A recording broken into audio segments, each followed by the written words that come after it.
Hello, my name is Kira G, and my play is called Points of View. I wrote the first draft of this play in late 2019 due to all the polarization that was happening in the world, from my neighborhood to everywhere online to even my friend group. Points of View is about finding the ability to look within other people's actions and see things from their points of view.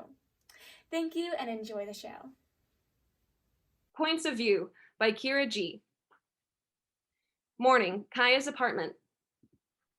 Our story starts. It's a beautiful day outside, and people are waking up and starting their days. And here we have our protagonist, Kaya, whose day starts with the ringing of her alarm clock. She should wake up at any moment now.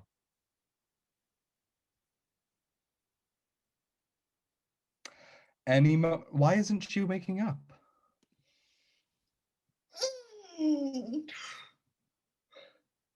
Oh, goodness. How did I sleep in today? I didn't look at my phone before going to bed last night, and I made sure to do my full nightly routine. Oh, and I even made tea before bed, and Kaya's voice trails as she heads into her bathroom. She comes out in her day outfit while brushing her hair. And so the tired Kaya rushes to get her day started.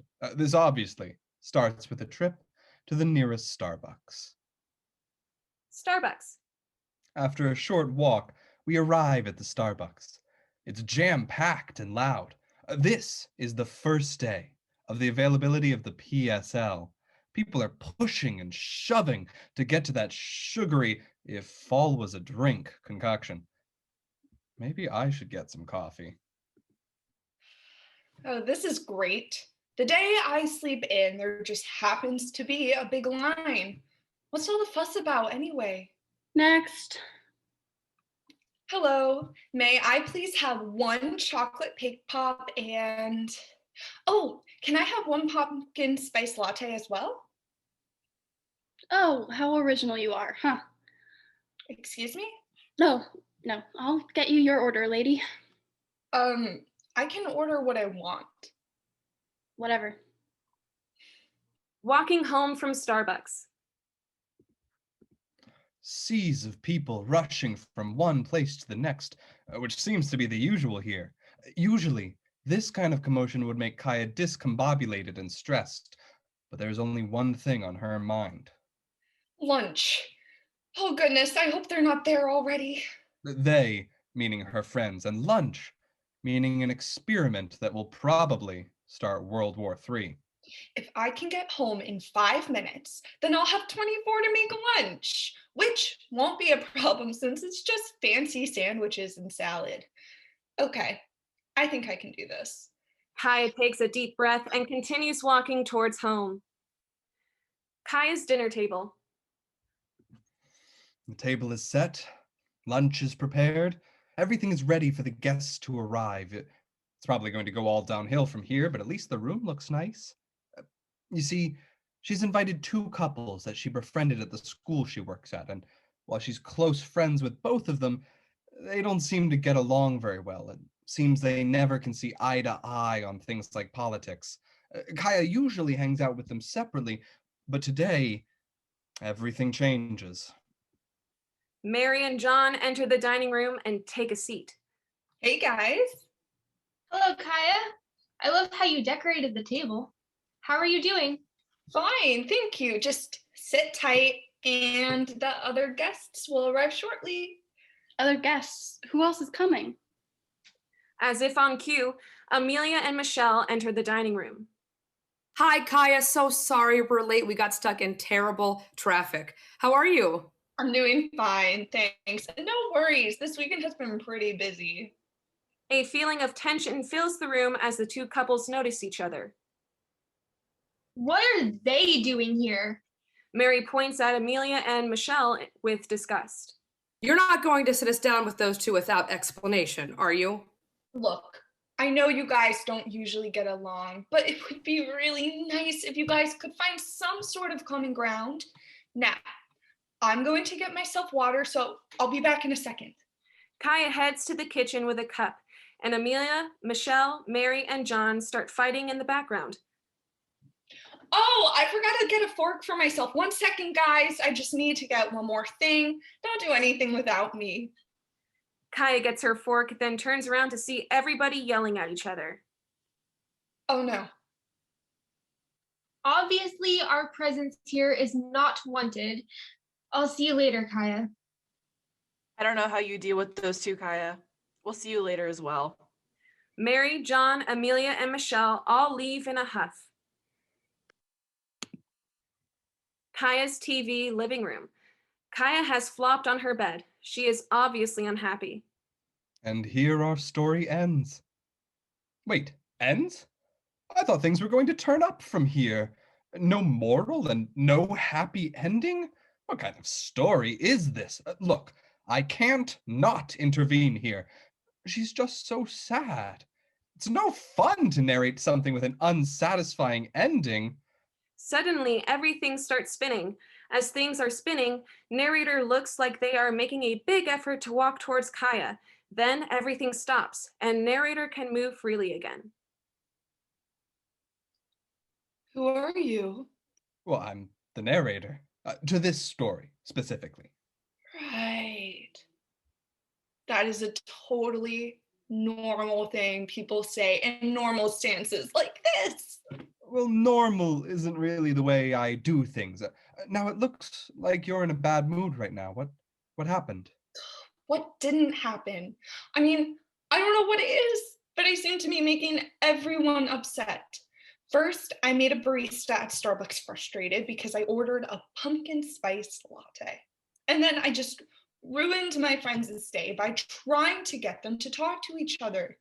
That wouldn't have happened if I had just continued to hang out with them separately. Oh, plus, I slept in past my alarm, so I was stressed for most of the morning. That does sound tough. Kaya and narrator sit in awkward silence for a little bit, unsure of what to say. Narrator tries to start things up again. You know what always helps? What? I don't know. I was hoping you would answer.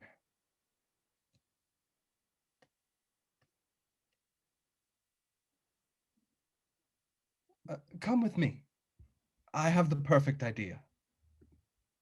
Kaya's dining table. Why did you bring us to my dining table? It seems more professional than sitting on your bed. I like the mood here, by the way. Very homey. Anyway, it's obvious that your date didn't go as planned, but I do have a solution. Really? What are you gonna do?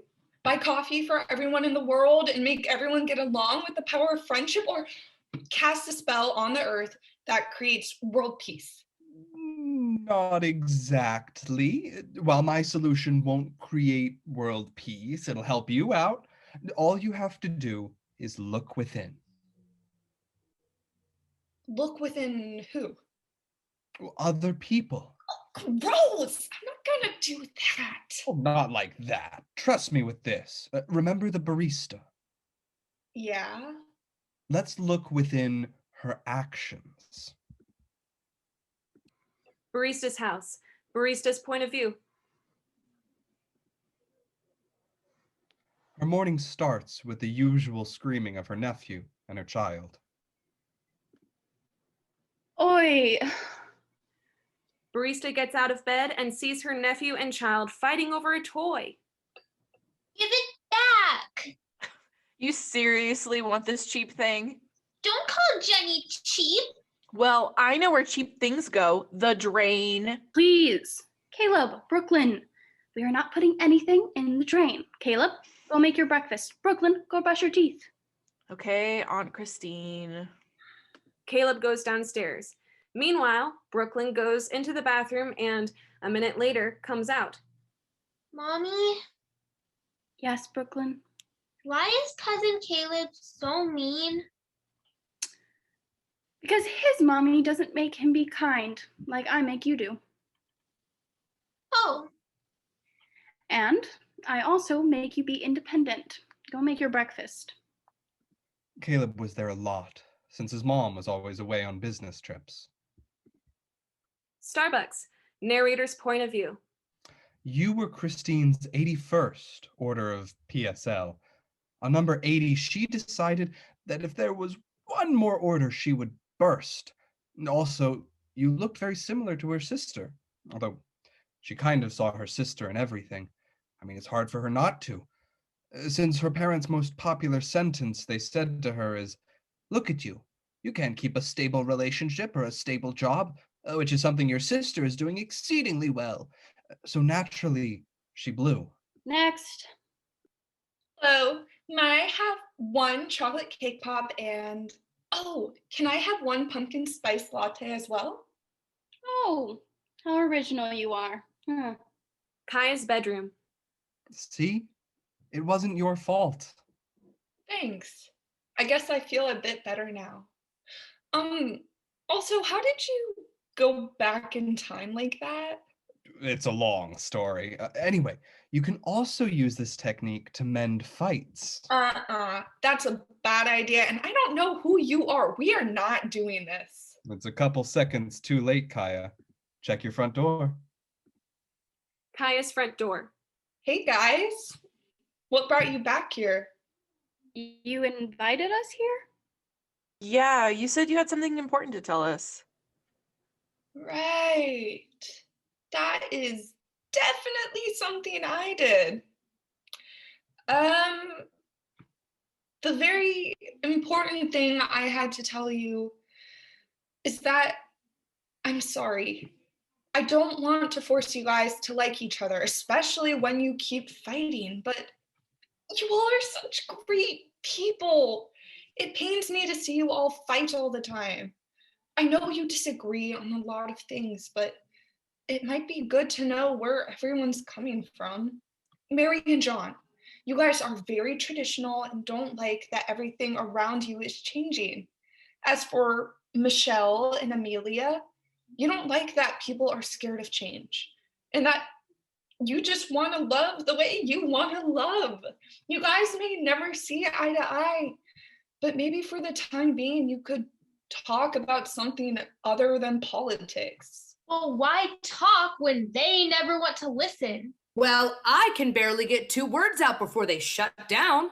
Well, from my experience of an epic bake sale pour, food is a love language. Why can't it also bring people together? In fact, I have 4 coupons for a bread baking class. Who are you? Doesn't matter. What do you all say? Do you bake? It's only our favorite pastime. Really? Of course. So, what do you all say about finally eating this lunch? That sounds good to me. Your lunch looks very good. I think that sounds like a great idea. I agree with Mary. This lunch looks great. Thanks for making it, Kaya. And thank you, mysterious baking person. I'm looking forward to this bread baking class. Perfect. Give me 1 second. I have to have a talk with my friend over there. Mary, John, Amelia, and Michelle head to Kaya's dining room, while Kaya and the narrator stay around the door. Well, am I right or am I right? Thank you, magical narrator person. That was very helpful. Well, you have to give yourself some credit. What you tried to do earlier in the day had good intentions. You just didn't handle it very well. And what you said back there was pure you. I just gave you the bullet points on what to say. Well, you still really helped me out. I don't really have anything to give you in return. Do you like cheese sticks, perhaps? One of my students gave me a box. I would be honored. I haven't had human food in years. All of my friends will be so jealous. I bet they will. Oh, and before you leave, could you please tell me your name? I can't tell you that. Sorry. Just call me Eva Dubois. Okay. Eva? It was nice to meet you. And now I guess it's time for the cheesy ending. Well, I'm bad at being cheesy, but an expert at being awkward. Yes, you are very awkward. I'll take that as a compliment. Fade to black as Kaya turns to the audience and winks.